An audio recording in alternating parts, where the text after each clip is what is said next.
Wanna talk? So let's talk. Here. Talk. You wanna talk? You gotta talk, you need to talk. News talk. I talk, you talk to Solomon. I talk, you talk to Solomon. Yeah, let's talk to Solomon. Talk to Solomon. You gotta talk. Welcome back. Talk to Solomon here. My name's Stan Solomon, my co-host. Chief Steve. Former Police Chief Steve Davis, and our guest of honor, Major General Jerry Curry. General, we've talked about this topic before. George Zimmerman, the half-white, you notice I say that first, half-Hispanic fella who killed the all-thug Trayvon Martin.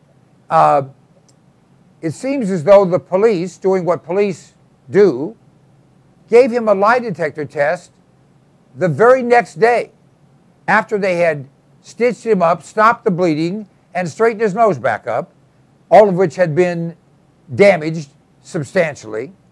And they gave a lie detector test, and he said then what he's saying now. He didn't instigate any interaction with Trayvon Martin. He was doing what he was asked to do in seeing somebody he didn't recognize who seemed to be looking at the homes there. And he called the police as he was supposed to have called the police and was going back to his vehicle when this guy jumped him, cold-cocked him, knocked him to the ground, and was beating him and didn't do anything other than yell for help until Trayvon Williams tried to grab the gun that he had not in his hand, not aimed at Trayvon, but in his holster on his belt. And that in that struggle for that gun, where Trayvon was trying to take the gun, that the gun went off about a foot from that was separated them, with Trayvon on top and him laying on the ground, and one bullet at an upward trajectory hit Trayvon and killed him. Now, you're a general. You weren't law enforcement. Steve, of course, was law enforcement. But hearing that set of facts, would you presume that this guy was guilty of murder? I wouldn't presume anything. This has probably been the worst handled murder case, if it's murder, or a homicide, or whatever you call it. Chief, you're the expert on this, and you're the one who has to answer this kind of a question. I have spent my life with firearms of some kind. I have spent my life on the field of battle. And I know the feeling, and I know the adrenaline you get and all that sort of stuff that goes through. I don't understand what the difficulty was. It seems to me you arrest the guy, you follow police procedure, and wherever it leads you, that's where you go with it. I do not understand how all of this got so far out of hand, and that we're trying it in the news media, we're trying it in the press all over the United States. We ought to just be simply following police procedure on this thing. And it seems to me if that was done properly, the end of it has to be, in the end, justice for this man. Well, an arrest has to be decided on probable cause. So an officer cannot make an arrest on suspicion or just an inclination. It has to be based on probable cause. So in a case where that's not established exactly, like in this case could be, then what the police are supposed to do, which they did, was to gather as much information and facts and evidence as they can, and then just take that and present it to the grand jury or to the prosecutor's office for review. They can decide whether or not charges should be filed.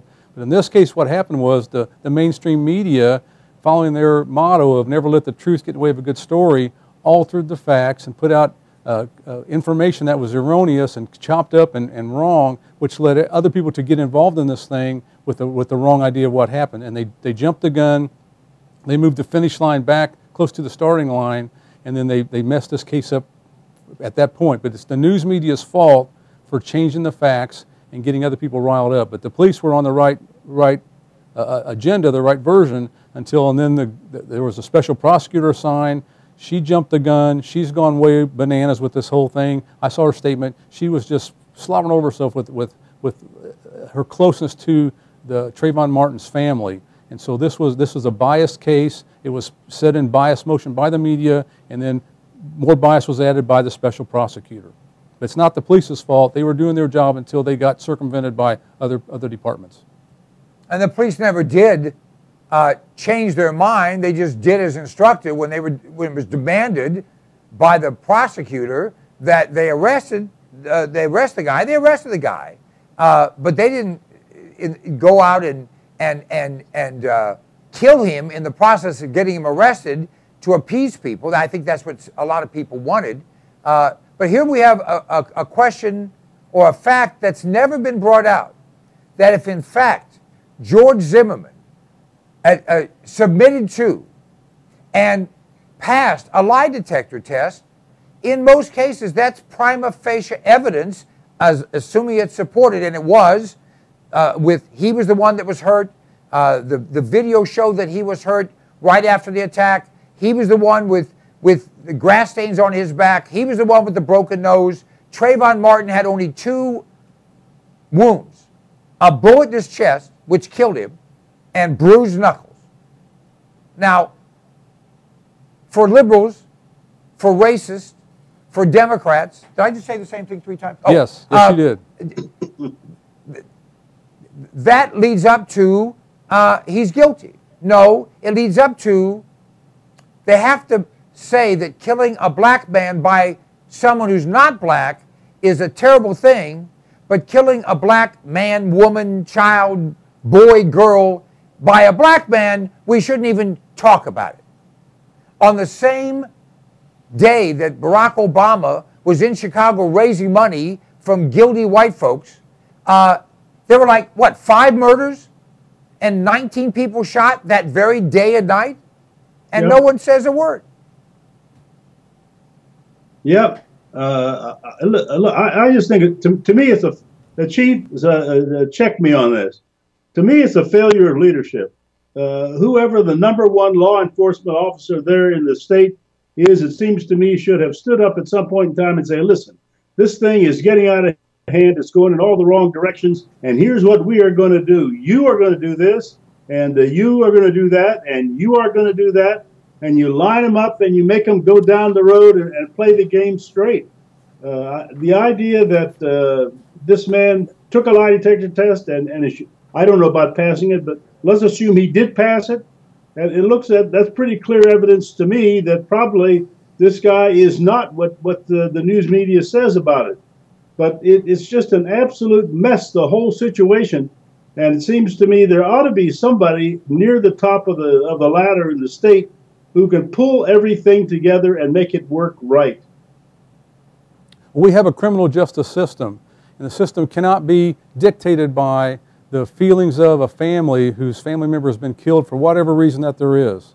We have laws, we have procedures, and that's what has to be followed. In this case, the proper response, in my opinion, would have been to say, you know what, we're going to examine this. We're going to find out all of the facts and all the details before we throw the rope over the tree and start hanging somebody, because that's the procedure that we're supposed to go under. That is the American way, where we have a court system, we have rules of evidence, trial rules. We're going to follow all of that, but we're going to learn all of the facts, get all the information, all the evidence, put it together, and then see what's there before we decide to go further. The funny thing is here, General and Steve and those of you viewing, their minds are made up. They're not going to be confused by the facts. Here are the facts. George Zimmerman was part of a neighborhood watch. George Zimmerman did exactly what he was told to do. He saw someone suspicious. He called the police before he did anything. The police did not say to him, don't follow this guy. The police said, we don't need you to do that. But he arranged to meet with the police. He knew the police were on the way. They would be there within minutes. Now think, folks. Here's a guy who mentored black children, who is a quote-unquote biracial person, who has no record whatsoever of acting other than as a good person. And once he actually went against the police in trying to protect someone he thought the police were doing the wrong thing to. So that's the only blemish on his record. He told the police the description, where, when, everything, and knew they were on the way. He was seen, and eyewitnesses said that he was on the ground being beaten. He was the one yelling for help. The people were on the phone with the police. When the shot rang out, there was only one shot. And at the time the person was saying, there was a guy getting beaten up, and it was the guy in red, which was him. Trayvon was wearing, I think, black. And at the time they asked him, who is this guy? White, black, pink, or purple? He says, hell, I don't know. I think he's black, but I can't see him. So he didn't even know the guy was black. The guy was a light-complected black guy.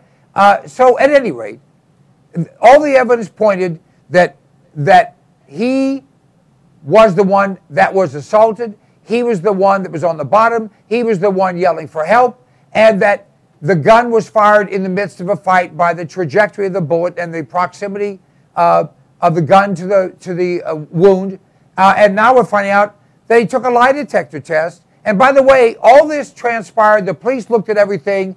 They said there's no probable cause. There's no basis for an arrest. It was a month later that the media replayed altered tapes, replayed altered audio and videotapes, and fanned the fire and threw gasoline on the fire that got people all upset that after the fact they decided to, quote unquote, revisit, ignore the facts, and just, well, get this guy, because if not, they were going to have riots. And there's the fact, that's what my question to you, General, that whole buildup. Are we in this country to the point that we will hang an innocent man to keep certain groups, blacks, Hispanics, primarily, from rioting? Because that's what I see. George Zimmerman was arrested so they wouldn't riot. Well, you know, it's to me, it's what I said from the beginning. To me, I see a lack of leadership in this whole business. Why didn't some senior law enforcement official at the very beginning of this thing, say in the first 24, 48 hours, stand up in front of the cameras and for the record say, look, we do not have the evidence necessary to lock this man up, to put him in jail, or to try him for anything? Why don't they just say that outright and then follow wherever the case leads from there?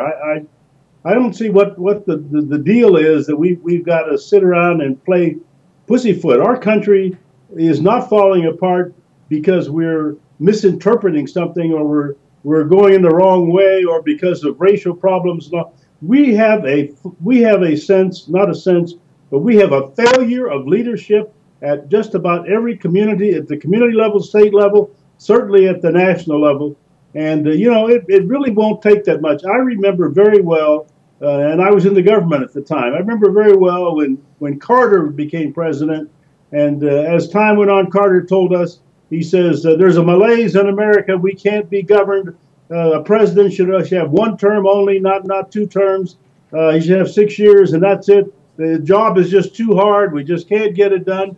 And Reagan brushed all that off the table, came in as president, and the next thing you know, he just undid it all and redid it. And he redid it in a way that made it work, and America went on to become a prosperous country under him. And that's where I think we are. I think at the city level, I think at the community level, state level, at the federal level, all of these levels, we need leadership, and we don't have it. And I'm delighted, by the way, to hear that Jessica is still in contention. Maybe she can give us some. I think she can. By the way, everyone, it's TexansForJessica.com, I think. You know, she could use a little support, so if just 100,000 of you would send her $10, she'll win. And she'll get in Congress, and I'm going to tell you something. She has pointed toes, and she'll kick some booty. Well, conservative women got a lot more guts than most conservative men. Well, that's true. That's true. Amen. That is absolutely true. And by the way, we're also taking up a collection. We want to buy some balls for Bonner. And it's ballsforbonner.com. Let's start with the football so you can spike it. Oh, okay. All right. I don't know how this conversation got to that level. Governor Brewer, Jan Brewer, speaking about a conservative woman with guts, has taken on the federal government. The Supreme Court came down with a decision saying police can ask about immigration status, but they can't stop people from working and they can't stop people from renting, that type of thing. Governor, your thoughts on that decision? Governor. I'm going to call you governor. Are you running for governor? Hawaii, governor of Hawaii. Yeah. No, he's not going to run for in Hawaii. You live where? South Carolina, or North Carolina? Where are we now? Virginia. We're trying to get you to run for office. Listen, I'm in Virginia. Oh, Virginia. Okay.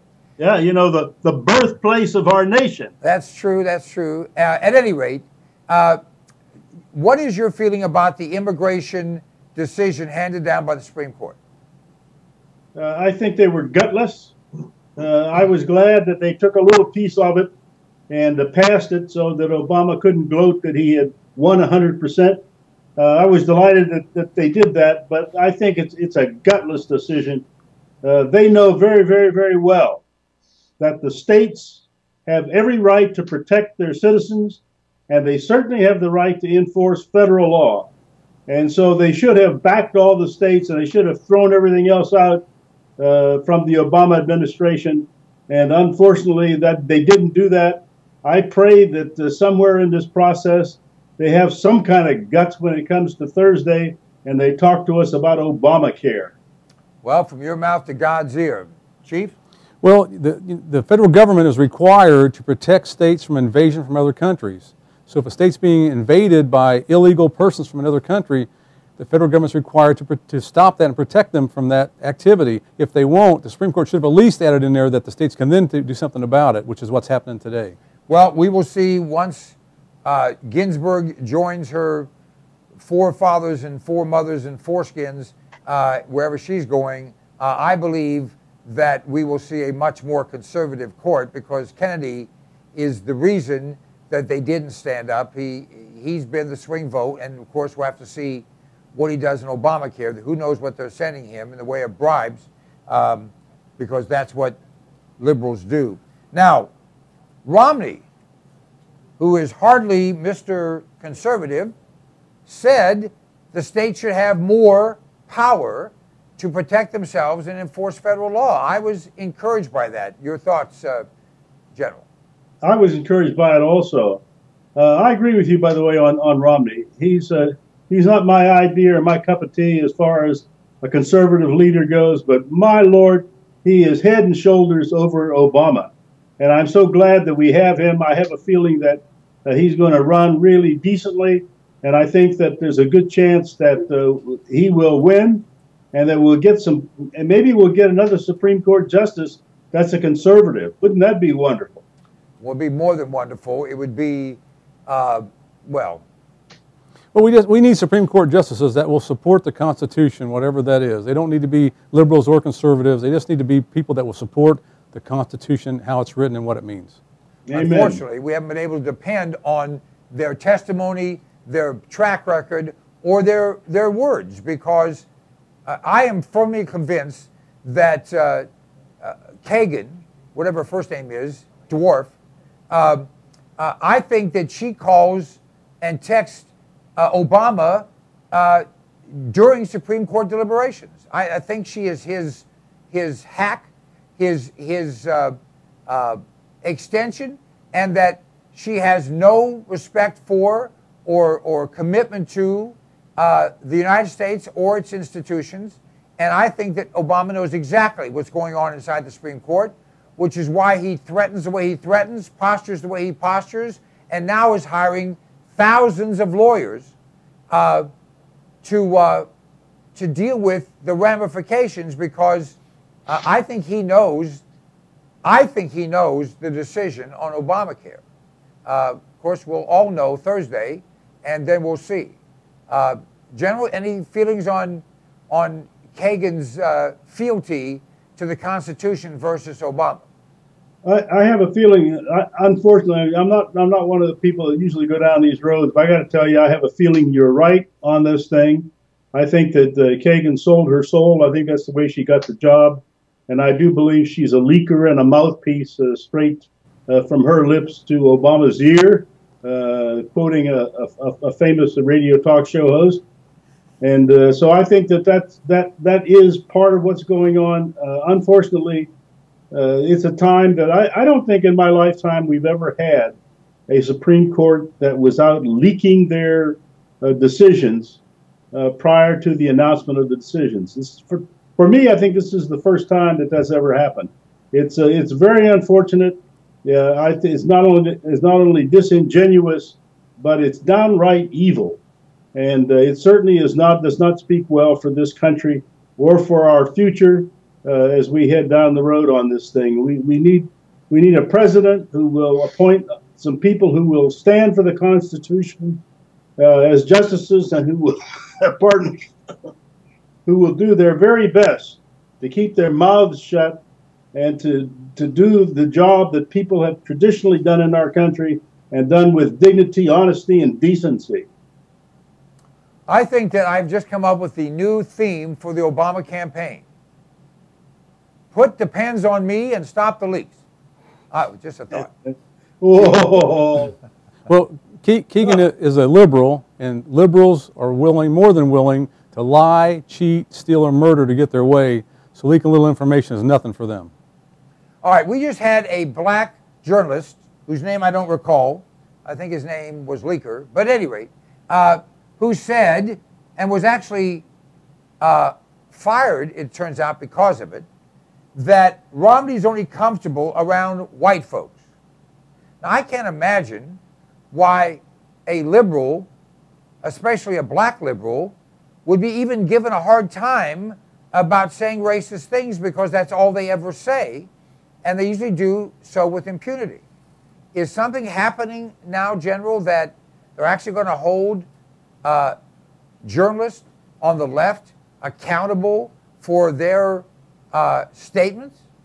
Not a chance. Don't you believe it? I think that fellow put his both feet in his mouth at the same time, by the way, which is quite an amazing feat. But he seemed to have, no pun intended, he seemed to have pulled it off somehow. It was a very, very unfortunate thing. And I understand that, if I were Mitt Romney, I would be very concerned about this. But it does point out something that I've been saying over and over throughout this campaign, and that is this is going to be a race-based campaign. And everybody on our side, on the conservative side, had better steel themselves and prepare themselves. And if you don't have a good racial group background, thinking through the process, you'd better figure it out, because we are going to defend ourselves against racial slurs and insinuations and innuendos between now and November. Well, I agree with you totally. I think that your Holder said the only reason they were picking on him is because he's a black guy working for a black guy. And we have seen Obama, talk about it from the start of his first campaign, and we're seeing it now. I think the story now is best quantified by Obama sending out an email saying, if you're getting married or you're having a birthday, tell people not to give you presents, tell them to make contributions to my campaign. Yeah. Can you even imagine? No, I can't imagine it. I mean, this is disgusting. This man has no sense of shame of any kind, and he certainly shouldn't be at 1600 Pennsylvania Avenue. Chief? Well, I wouldn't be surprised if the next thing we see is a federal ability to donate an organ part to Obama's campaign. You can be an organ donor for his campaign and make some money for him. Well, I know a guy that runs a circumcision ward that might just take him up on that. I don't think that's the organ the chief had in mind, but well, it's the closest to what we've got in the White House. But listen, I'm serious about this, and that is when you look at the faces of Mitt Romney's team, his inner circle, there are no black faces. And we will not survive this campaign without some black faces on that group.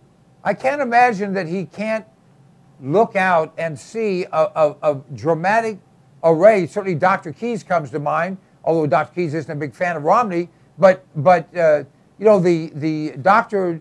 Thomas Sowell, the Walter Williams, there's a black Republican from, I think it's North Carolina, whose name is Rick Scott.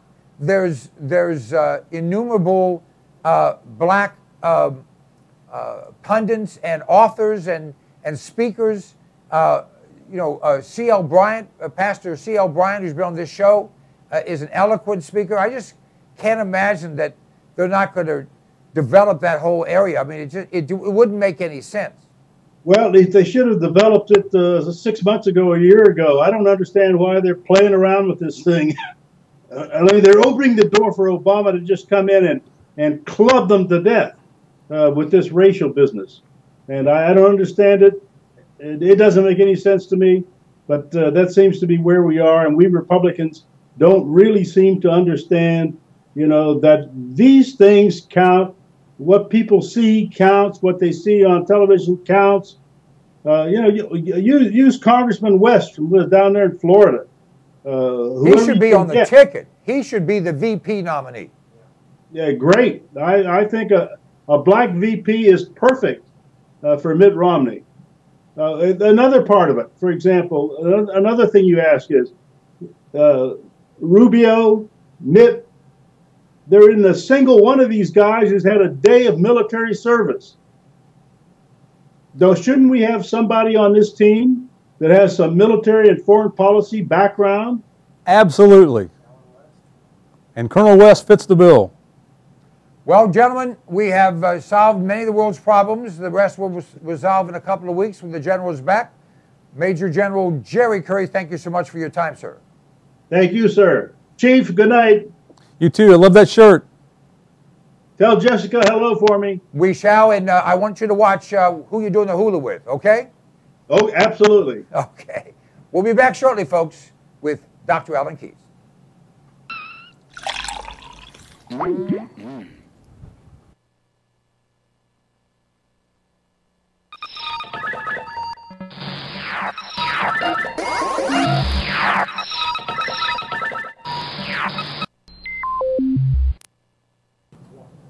Hey folks, this is Stan Solomon, and I talk to smart people all the time. I've got one of the smartest people around on how to make money from home. His name is Ted Williams, and Ted, well, it's a tough economy out there. It is, but if you've got the right vehicle and some good advice, you can make it even in this economy. All right. Well, how can you make money in this economy if you don't have money already? Well, I tell people right now that in this economy there are really two businesses that I would say work good times, bad times. And the first one costs several $1 million to get involved in, and that's necessity food. You know, you go to the grocery store, people are going to eat. It doesn't matter. We're going to do that. But can you imagine or think for a minute, what is the other business that everybody's involved in? Well, let me think for just a minute. Everybody has a cell phone. Everybody lives based on a cell phone. In fact, I don't know anyone that doesn't have one, but cell phone business is expensive to get into. Well, it is if you're buying a brick and mortar store and you want to tie yourself to a conventional business, have inventory, overhead, theft, all the stuff that goes with it, and then you have an opportunity with our business opportunity to for under $300 to be able to operate in 50 states and all the U.S. territories and soon to be international. Now, wait a minute. Is this one of those deals where you can only talk between 8:15 and 8:22 at night on Tuesdays? No, this is actually running on one of the nation's largest nationwide networks, and we even have roaming for those people that are traveling between major highways, and we have the top-of-the-line phones. We've got some of the best Android phones, the newest Android phones that have come out on the market, as well as some simple flip phones for people that's all they want to do is talk. Now, how does the fee for this service compare with the major companies? Well, right now, if you get all of the service and you use a lot of internet or a lot of data, you can easily spend $150 a month. In fact, some of the companies that are advertising unlimited data are actually giving you unlimited data, but the first gig is high speed, then they slow it down to 56K. You can't even use it. It's unlimited, but you can't use it. With ours, it's truly unlimited talk, text, and web, and the great thing with us, you can develop a business and earn free service for the rest of your life. Can you earn more than free service? That saves you $100, $150 a month, but that's only to start, right? Obviously, there's a lot of income opportunity if you want to treat it as a real business. And you know, at under $300 to get started, we have a fast start program for our representatives where they can recoup their investment in their first month if they just are serious. We also have a unique feature. Knowing what we're talking about, if you had a friend and you're not a representative, but you are earning free cell phone service, wouldn't you tell your friends about it? Especially if it would help me to keep that free service. Well, what we have is a program where you can refer a few friends, even if you're not a representative. You could be a customer, and you refer a few friends or family members that get our service. That would earn you free service. So our representatives can get it as well as our customers. So you're saying with a national competitive company, you have the ability to give unlimited, true unlimited service with the latest and greatest phones or less if that's what you want, and that not only can you have free service, but all your customers can have free service by referring people, and I assume if they're your customers, then you make some override, right? Absolutely. You can actually have a network of representatives that you're earning overrides on, as well as their customers, and you benefiting financially from that. So it's big money at a low cost and low investment, and all the tax advantages of being self-employed and write your own schedule. This is not a brand new company that just trying this out. This is a proven, publicly traded, high-quality company? Yeah, they've been in the telecom industry for over 18 years. And, you know, just having money will not get you in the cell phone, in the wholesale cell phone game. There's 3 or 4 companies that dominate, and they won't give up any of their share with someone with no experience. Our company has been involved in data billing, customer service in the telecom industry for years and years, and we were the first in the market at the wholesale level. Folks, this is an exciting opportunity, maybe for you. We can't tell you what's right or wrong. There's a phone number you can call, 800-299-8362, or you can go to cpnlive.com and click on the icon that says Make Money from Home, and all the information will be there. Ted, thanks so much.